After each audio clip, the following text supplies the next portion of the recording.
ಮಾವಿನ ಹಣ್ಣು ಮತ್ತು ಬಾಳೆಹಣ್ಣನ್ನು ಹಾಕ್ಬಿಟ್ಟು ಸಿಂಪಲಾಗಿ ಸ್ಮೂದಿನ ಮಾಡ್ತಾಯಿದ್ದೀನಿ. ಅದು ತುಂಬ ಚೆನ್ನಾಗಿರುತ್ತೆ, ಬೇಗ ಹೊಟ್ಟೆ ಕೂಡ ತುಂಬುತ್ತೆ, ಹಸಿವು ಕೂಡ ಆಗೋದಿಲ್ಲ. ಬನ್ನಿ ಹಾಗಾದರೆ ಈ ಸ್ಮೂದಿನ ಹೇಗೆ ಮಾಡೋದು ಅಂತ ನೋಡೋಣ. ನೋಡಿ, ಮಾವಿನ ಹಣ್ಣು ತೊಗೊಂಡಿದ್ದೀನಿ, ಹಾಗೆ ಒಂದೇ ಒಂದು ಬಾಳೆಹಣ್ಣು ತೊಗೊಂಡಿದ್ದೀನಿ. ಇದು ಎರಡು ಚೆನ್ನಾಗಿ ಕಟ್ ಮಾಡಿಬಿಟ್ಟು ಇದನ್ನು ಮಿಕ್ಸಿ ಜಾರಲ್ಲಿ ಹಾಕ್ರಿ. ನೋಡಿ, ನಾನು ಮಾವಿನ ಹಣ್ಣು ಯಾವುದು ಅಂತ ಕೂಡ ಲಾಸ್ಟ್ ವೀಡಿಯೋದಲ್ಲಿ ಮಾವಿನ ಹಣ್ಣಿನ ಒಂದು ರೆಸಿಪಿ ಕೂಡ ಹಾಕಿದ್ದೀನಿ. ಆ ರೆಸಿಪಿ ಬೇಕಾದ್ರೆ ನೋಡ್ಬೋದು ನೀವು. ನೋಡಿ, ಈ ರೀತಿಯಾಗಿ ಮಾವಿನ ಹಣ್ಣನ್ನು ಕಟ್ ಮಾಡಿ ಹಾಕ್ತಾಯಿದ್ದೀನಿ. ಬಾಳೆಹಣ್ಣು ಕೂಡ ಹಾಕ್ಕೊಂಡಿದ್ದೀನಿ. ಒಬ್ಬರಿಗೆ ಕರೆಕ್ಟ್ ಆಗುತ್ತೆ, ಒಂದು ಬಾಳೆಹಣ್ಣು ಒಂದು ಮಾವಿನ ಹಣ್ಣು. ನೀವು ಬೆಳಗ್ಗೆ ಏನಾದ್ರು ಕುಡಿದ್ರಿ ಅಂದರೆ ನಿಮಗೆ ಸಂಜೆವರೆಗೂ ಹಸುವಾಗೋದಿಲ್ಲ, ಹೊಟ್ಟೆ ತುಂಬಿದಾಗೆ ಇರುತ್ತೆ. ಬೇಕಾದರೆ ನೀವು ಇದಕ್ಕೆ ದ್ರಾಕ್ಷಿ, ಗೋಡಂಬಿ, ಡ್ರೈ ಫ್ರೂಟ್ಸ್ ಬೇಕಾದ್ರೆ ಹಾಕ್ಬೋದು. ಸಿಂಪಲ್ಲಾಗಿ ನಾನು ಹಿಂಗೆ ಮಾಡ್ತಿದ್ದೀನಿ ಅಷ್ಟೇ.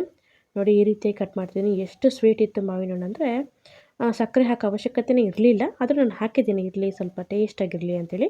ಬೇಡ ಅನ್ನೋರು ಸಕ್ಕರೆನ ಸ್ಕಿಪ್ ಮಾಡ್ಕೊಳ್ಳಿ. ನೋಡಿ, ಈಗ ಒಂದು ಮಿಕ್ಸಿ ಜಾರಲ್ಲಿ ಹಾಕಿದ್ದೀನಿ ಇದೆಲ್ಲನೂ.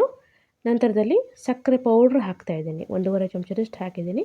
ಮತ್ತು ನಾನಿಲ್ಲಿ ಸ್ವಲ್ಪ ಕೋಲ್ಡ್ ವಾಟ್ರ್ ಅಂದರೆ ತಣ್ಣೀರನ್ನು ಹಾಕಿದ್ದೀನಿ. ಬೇಡ ಅನ್ನೋರು ನೀವು ಸ್ವಲ್ಪ ಹಾಲನ್ನು ಬೇಕಾದರೆ ಹಾಕ್ಕೋಬೋದು. ನೋಡಿ, ಈಗ ಮಿಕ್ಸಿ ಮಾಡಿದ್ರೆ ಸಿಂಪಲ್ ಸೂಪರಾಗಿರುವ ಸ್ಮೂದಿ ರೆಡಿ. ನೋಡಿ, ಈಗ ಒಂದು ಲೋಟದಲ್ಲಿ ಹಾಕ್ಕೊಂಡು ಕುಡಿತಾಯಿದ್ರೆ ಎಷ್ಟು ಚೆನ್ನಾಗಿರುತ್ತೆ. ಸಿಂಪಲ್ ಸೂಪರ್, ನೀವು ಕೂಡ ಮಾಡ್ಕೊಳ್ಳಿ ಅಂತ ಹೇಳ್ತಾ ವಿಡಿಯೋ ನೋಡೋದಕ್ಕೆ ಧನ್ಯವಾದಗಳು. Thank you, bye bye.